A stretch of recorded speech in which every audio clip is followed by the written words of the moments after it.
Quel drôle d'été pour le chanteur Amir. Les appels au boycott de ses concerts se multiplient en France, mais aussi en Belgique. Sa présence aux Francofolies de Spa gêne des artistes. Une chanteuse a même décidé d'annuler sa participation. Les détails de cette affaire avec Chani Guédalia. Oui, tout à fait. C'est la présence et la participation du chanteur franco-israélien Amir aux Francofolies de Spa en Belgique qui fait polémique. Il y a 10 artistes qui ont envoyé un communiqué aux organisateurs pour dénoncer sa participation en raison de ses prises de position jugées favorables à Israël. Dans le communiqué, ils évoquent des faits qui ont été révélés par le collectif Liège Occupation Free. Les faits en question, c'est tout d'abord la participation d'Amir en 2014 à un événement à Hebron et également sa présence à une soirée de soutien aux soldats de Tzahal qui avait été organisée par Yoni Shedboun. Évidemment, cette polémique ne s'est pas arrêtée aux simples artistes puisque ça a créé un véritable déferlement de haine antisémite contre le chanteur, principalement sur les réseaux sociaux. En revanche, les organisateurs ont déclaré que même s'ils ont reçu énormément de messages qui appellent à la déprogrammation d'Amir, il serait maintenu à l'affiche. Ils ont ensuite déclaré que dans un contexte international tendu, il est légitime que certaines voix s'expriment, mais qu'il convient de faire preuve d'une certaine mesure. La plupart des artistes qui avaient signé le communiqué, qui avaient dénoncé la présence d'Amir, ont maintenu leur présence. Il s'agit notamment de Colt, Lovelace, Nikou, Laura Violi ou encore SMR. Une seule chanteuse, Yoa, a décidé d'annuler sa venue. Voilà ce qu'elle déclare sur sa page Instagram. Mes convictions sociales, politiques et humanistes vont à l'encontre du fait de partager la scène avec un artiste qui ne reconnaît pas le génocide en cours en Palestine et ayant participé à des événements organisés en soutien à l'armée israélienne. Deux autres artistes, les DJ Raquel et Libra Romea, ont finalement pris la même décision aujourd'hui. La DJ Raquel a quant à elle déclaré « Je préfère rester alignée avec mes valeurs et mon engagement pour la Palestine ». Fin de citation. Chani Guédalia. Et pour en parler, nous recevons le célèbre influenceur Bob Asbara. Bonsoir Bob. Bonsoir Raphaël, célèbre, je sais pas. Si, célèbre, ne soyez pas modeste, regardez en plateau, oui. Nathanaël Eslama est fan de vous. Très propre, carré, posé, magnifique. Comment cette affaire est perçue en Belgique ? Bah écoutez, en Belgique, on n'est pas très surpris. Après, je pense que de manière générale, cracher sur Israël, c'est devenu un peu le business model préféré des artistes qui sont en quête de buzz. Alors, la première chose, évidemment, qui me frappe quand on entend la liste des artistes, c'est qu'on n'en connaît pas un seul. Alors, évidemment, pour eux, c'est plus facile de faire déprogrammer Amir que de remplir une salle, ça, on comprend bien. Et en fait, ils surfent juste sur le dos d'Amir et sur le dos des enfants palestiniens pour se faire un petit coup de pub, doublé d'une bonne dose de moralité mal placée. Et ça fonctionne, évidemment, on ne peut pas leur en vouloir. C'est devenu tellement en Belgique, ça paye tellement de cracher sur Israël, c'est tellement évident, c'est tellement facile et il y a tellement peu de risques que pourquoi ils s'en priveraient? Et est-ce que vous craignez que le concert d'Amir, s'il est maintenu, soit perturbé par des militants pro-palestiniens ? Il y a des grandes chances, je ne sais pas du tout ce que les organisateurs vont mettre en place ou pas, mais je pense qu'en effet, on peut s'y attendre. On sait que ça n'en restera pas là. En tout cas, on peut féliciter les organisateurs de ne pas avoir cédé à la pression de ces artistes. Donc ça, c'est quand même à louer. Maintenant, on verra ce qui se passera le jour même, évidemment. Mais est-ce qu'en Belgique aujourd'hui, c'est possible de s'afficher pro-israélien ou même israélien, tout simplement ?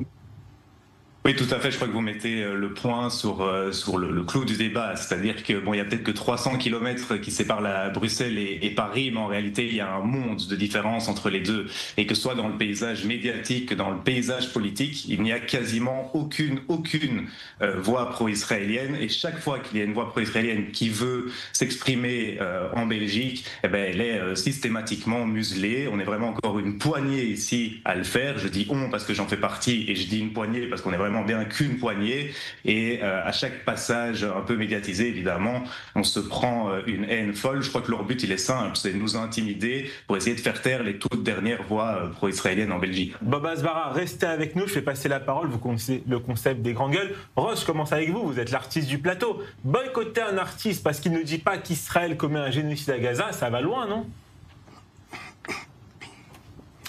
Alors écoutez, comment dire? Moi déjà, par principe, je suis contre le fait qu'on interdise des artistes, par principe. Parce que un artiste, son rôle, il est justement on dit que l'artiste doit sentir le pouls du monde et puis ensuite en parler. Mais chacun a le droit d'avoir ses opinions. Mais en fait, ce que les gens n'acceptent plus, c'est ces 2 poids 2 mesures. Des artistes qui ont critiqué ce qui se passe à Gaza, les artistes qui se battent pour qu'il y ait un État libre et indépendant palestinien, à chaque fois, on les boycotte, on les interdit de concert partout. Je parle du cas, par exemple, de Médine, sur lequel on s'est acharné pendant des années. Et qu'aujourd'hui, je termine. Aujourd'hui, on a une situation à Gaza que le monde entier devrait se lever pour dénoncer. Vous savez, lorsqu'on combat le massacre à Gaza, ce n'est pas être craché sur Israël. Lorsque les gens se sont levés à l'époque, s'il vous plaît, lorsque les gens se sont levés à l'époque pour se battre contre l'apartheid en Afrique du Sud, ce n'était pas cracher sur l'Afrique du Sud. C'était de dire que l'humanité doit à un moment se lever contre les injustices. Et lorsqu'aujourd'hui, quiconque ne se lève pas par rapport au massacre qui se passe à Gaza, je suis désolé, il est complice. Donc, aujourd'hui, ce qui se passe, encore une fois, je le répète, moi je suis contre le boycott des artistes. Alors, dans le délire. Je n'ai absolument pas dit ça. Mais vous dites l'inverse. Meilleur Habib, j'aimerais vous entendre vous sur ce sujet. Non, mais vous pouvez crier, vous pouvez m'agresser. C'est vous qui n'arrêtez pas de hurler. Je vous ai pas hurlé dessus. Alors, ne hurlez pas dessus, s'il vous plaît. Je suis pas votre enfant. On perd du temps. Meilleur Habib, on vous écoute. Réponse rapide, il reste moins de 5 minutes, s'il vous plaît. Non mais moi je sais, c'est tellement dramatique. Allez-y. On commence à boycotter. Non mais je précise que je n'ai jamais dit que je soutenais quoi que ce soit. Je dis tout simplement, moi je suis contre le fait de boycotter des artistes. D'accord. Meilleur Habib, rapidement, je ne vais pas cracher sur Israël. On boycotte Amir. Meilleur Habib, rapide. Alors, écoutez, on boycotte. Vous savez quoi? On boycotte Amir. Demain, on va boycotter Enrico Macias. Puis après, on va boycotter Michel Fugain qui était pro-israélien, après on va boycotter Arthur. En fait, on boycotte les juifs. C'est ça la réalité. C'est ça la triste réalité. Boycotte les gens qui soutiennent le massacre. Mais tout le monde soutient tout le monde soutient le massacre. C'est bien ce qu'on dit. C'est bien ce qu'on dit. Soutient le seul et unique État juif à travers le monde. Mais ça vous fait mal. Moi, ça me fait mal qu'on soutienne le massacre d'innocents. Oui, effectivement, vous avez raison. Ça me fait mal qu'on soutienne le massacre d'innocents. On a brûlé des enfants, tué des femmes, massacré. Mais ce n'est plus valable ça. J'invite Rost à venir à Gaza regarder le massacre et voir qu'est-ce que c'est un vrai massacre. Les vrais massacres. Réagissez à l'histoire. Je vais réagir à l'histoire. Vous savez, le peuple juif a apporté assez de culture dans le monde pour pouvoir se passer d'un événement à Spa où vraiment c'est des inconnus presque. Mais il y a eu le cas aussi dans le sud de la France il n'y a pas longtemps. Il y a le cas dans le sud de la France, mais on ne doit pas être dans une position où on doit s'excuser de faire ce qu'on fait. Aujourd'hui, Israël se défend, Israël mène une guerre, certes avec beaucoup de questions, certes avec beaucoup d'engagement à prendre, mais de prendre des pseudo-positions qui sont seulement des positions anti-Israël, c'est pas ça qui doit influencer nos artistes. Je suis bien sûr contre cette boycott et je trouve que je suis très triste que ça existe, mais il faut qu'on se demande comment c'est possible que tous les pays, c'était l'Espagne, le Luxembourg et la France et les États-Unis, et tous les pays qui ont été des amis d'Israël, tout au bout, il y a l'antisémitisme et il y a les gens contre Israël. Il faut qu'on regarde aussi tout le monde est contre la culpabilité de ce qu'Israël avait fait pendant cette guerre. Et c'est pas clair, c'est pas noir-blanc. Mais il faut qu'on regarde la vérité. Il n'y a pas de miracle. C'est pas possible que tous les pays du monde reviennent contre Israël comme ça, parce qu'ils sont antisémites. Pas tous les pays mais du tous monde. les pays du monde, monsieur Porat, pendant la guerre, on a tué 6 millions de juifs dans un silence assourdissant. Pendant la guerre, Deuxième Guerre mondiale, 6 millions de juifs ont été massacrés. C'est très compliqué de Paris. Mais ce que je rappelle à Guy Poran, c'est que pendant la Seconde Guerre mondiale, 6 millions, donc 2 millions d'enfants juifs ont été massacrés et le monde s'est tu. Non, Ça n'arrivera plus jamais. Utiliser les On doit comprendre et c'est comme ça. Alors, tout le monde, on envoie la force aérienne israélienne pour tout le d'un monde. jour. Et ça, C'est fini, on va contre tout le il monde. continue à hurler, à aboyer. Messieurs, Il ne sait qu'aboyer et hurler. C'est pathétique. Stop. Déjà, c'est contre la politique d'Israël, ce n'est pas contre Israël. C'est une question. J'ai une question pour Bob Asbara, s'il vous plaît. Bob Asbara, est-ce que vous connaissiez, avant cette polémique, la chanteuse Yao? Moi, personnellement, je la connaissais pas. Et ce matin, j'ai été écouter un morceau. J'ai été sur mon application de musique sur mon téléphone. Et son morceau principal s'appelle Nul, celui qui est mis en avant sur la plateforme. Et pour le coup, il porte bien son nom.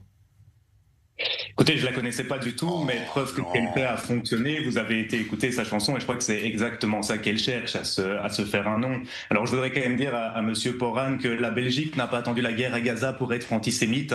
Je vis en Belgique depuis 30 ans, je peux vous dire que c'est depuis le début de la première intifada et ça n'a rien à voir avec la riposte israélienne à Gaza. On aurait pu ne pas faire de riposte, c'était la même chose. Je vous rappellerai qu'en Belgique, le 7 octobre, le soir, on criait déjà au génocide à Gaza alors que l'armée n'était pas encore rentrée. Donc ça, c'est la première chose. Et pour Monsieur Ross, la deuxième, parce qu'en effet, c'est ce qu'on entend sur les réseaux sociaux, c'est que ces gens feignent de ne pas voir la différence entre soutenir une armée régulière d'un État démocratique et soutenir un groupe terroriste. On fait comme si on ne comprend pas la différence. Alors il y a ceux qui ne comprennent vraiment pas la différence. Et eux, je m'en inquiète pas trop, parce que Darwin fera son boulot. Mais par contre, ceux qui le font en le sachant sciemment, ma question c'est qui, eux, va les en empêcher? Et malheureusement, en Belgique, on n'a plus personne pour les en empêcher. Bob, j'ai une question avant de terminer l'émission. Non, mais je suis pas d'accord avec vous, Monsieur Bob. Mais vous n'êtes pas d'accord avec beaucoup de gens. Je voulais vous poser une question, Bob Asbara, sur un sujet un peu... Une seconde, Ross. Justement. Une question un peu annexe de cette affaire.